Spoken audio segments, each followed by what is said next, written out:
কৃষ্ণায় বাসুদেবায় হরয়ে পরমাত্মনে প্রণতকৃষ্ণ নাশায় গোবিন্দায় নমঃ নমঃ। সকলে গোবিন্দের কৃপায় সকলের ভালো হোক। আজ দোল পূর্ণিমা উৎসব, সকলে রাঙিয়ে থাকুন, মনের আনন্দে থাকুন। আজকের যে প্রসঙ্গ সেটি হচ্ছে যাদের শুক্রবারে জন্ম তাদের জন্যে আজকে আমার এই ভিডিও। অ্যাস্ট্রো পরিতোষদে আজ আপনাদের সামনে এই শুক্রবারে যাদের জন্ম তাদেরকে নিয়ে আজ আলোচনা বা তাদের সম্পর্কে জানাবে। কুটিল দীর্ঘজীবী চ নীতি শাস্ত্র বিশারদ নারীনাং চিত্তহারি চ জায়তে ভৃগু বাসরে। অর্থাৎ যিনি শুক্রবারে জন্মগ্রহণ করেছেন তিনি শাস্ত্রবিদ হন, দীর্ঘজীবী হন এবং তার কুটিল যে বৈদেশিক কুটিল নীতি সেটাও তো তার পারদর্শী থাকে। নারীদের প্রতি আকর্ষিত বা নারীরাও তাদের প্রতি আকর্ষিত হয় এবং তাদের বৈবাহিক জীবনও সুন্দর হয়। প্রকৃতি কীরকম? শুক্রবারে জন্ম হলে আপনি কুটবুদ্ধি সম্পন্ন হবেন, কৌশলী, অধ্যাবসায়ী, পরিশ্রমী, স্থির প্রতিজ্ঞ, উচ্চাকাঙ্ক্ষী, সঙ্গীতজ্ঞ হওয়ার সুযোগ আপনি পাবেন লাইফে। এছাড়াও হস্তশিল্প, চারুশিল্প, চিত্রশিল্প, নৃত্য অনুকরণ, অভিনয়, কাব্য, ধর্মশাস্ত্রেও আপনার আকর্ষণ বোধ থাকবে। আপনি আরাম প্রিয়, বিলাসবহুল জীবনযাপন করতে আপনি সর্বদাই আগ্রহী। আপনি আনন্দপ্রিয় হবেন। সংশয় বা দ্বিধা প্রায় আপনার মধ্যে উপস্থিত হবে, সেই জন্য দৃঢ় ও স্থির চিত্তে সব কাজেই কিন্তু এগোতে হবে।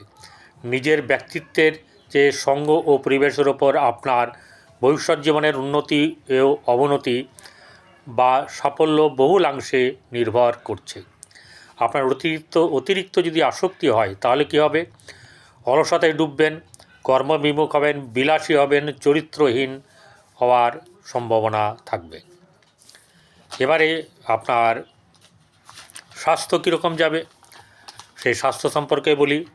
স্বাস্থ্য হচ্ছে গিয়ে আপনার জীবনে স্বাস্থ্যের ব্যাপারে আপনি যদি না হন, যেটাকে বলা হচ্ছে শৃঙ্খলা না হন, তাহলে কিন্তু আপনার খারাপ হবে।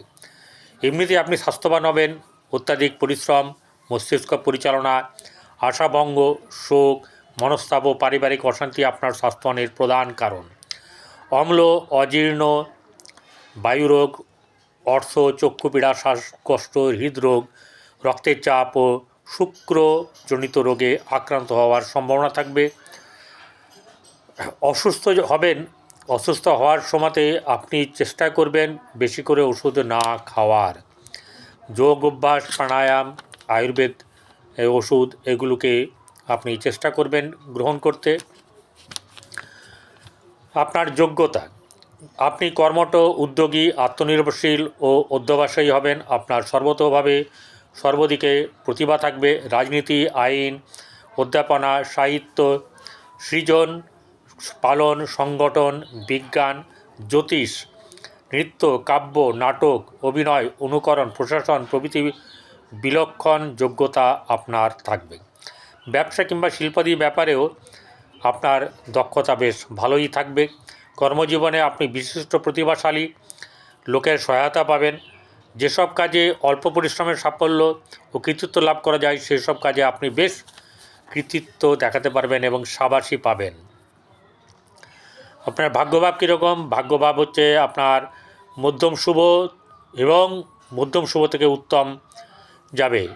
যদি আপনি অত্যন্ত পরিশ্রম, তীক্ষ্ণ বুদ্ধি ও পুরুষাকারকে সামনে রাখেন তাহলে কিন্তু আপনার সব কিছুতে সুন্দর হবে। ভাগ্যের উত্থান পতনের ভিতর দিয়ে আপনার সুখ সমৃদ্ধি অর্জন করতে পারবেন। প্রধানত আপনার কঠোর পরিশ্রম, যত্ন, চেষ্টা ও কার্যকরী ক্ষমতা নিষ্ফল হতে পারে, কিন্তু পরিণামে সাধনায় যদি ঠিক থাকেন তাহলে জয়যুক্ত অবশ্যই হবেন। পারিবারিক ব্যাপারটাই বা কীরকম? আপনার বাল্যকাল সুখে শান্তিতে কাটবে। বয়স বৃদ্ধির সঙ্গে সঙ্গে আত্মীয় স্বজন ও পরিবারের লোকের দ্বারা আপনার সঙ্গে একটা অশান্তি বা ভুল বোঝাবুঝির সৃষ্টি হওয়ার সম্ভাবনা থাকবে। যৌবন ও বৃদ্ধ বয়সে সংঘর্ষপূর্ণ জীবন এবং তারপরে অবসান। পারিবারিক ব্যাপারে ক্ষমাশীল, ধৈর্যশীল, শিষ্টাচার পরায়ণ, সরল ও অকপটের সকলের সঙ্গে মিলেমিশে আপনি শান্তিপূর্ণ অবস্থা বজায় রাখতে চেষ্টা করবেন সবসময়। বৈবাহিক জীবন কেমন হবে? নম্র স্বভাবা, বুদ্ধিমতী, সঙ্গীতজ্ঞা, লেখিকা, ধর্মশীলা, গৃহকর্ম নিপুণা ও সুরুচি সম্পন্না নারীকে বিবাহ যদি করতে পারেন তাহলেই কিন্তু আপনার ভালো যাবে, নচেত কিন্তু হবে না। আপনি ইন্দ্রিয় সম্পর্কে ও ভালোবাসা আদি সম্পর্কে আত্মসংযম না হলে আপনার পারিবারিক জীবন কিন্তু তহস নহস হো যায়গা, অর্থাৎ খারাপ হবে, অশান্তিপূর্ণ হবে।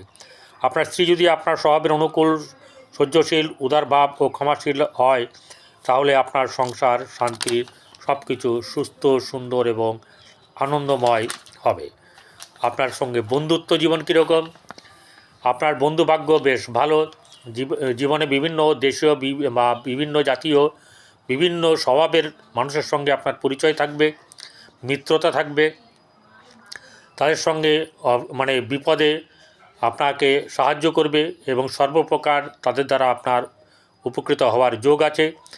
অনেক কপট ও অসৎ বন্ধু এর মধ্যে থাকবে যারা কিনা আপনার থেকে সুযোগ সুবিধা নিয়ে কেটে পড়ার চেষ্টা করবে। তাই সাধু সাবধান, সকলে ভালো থাকবে।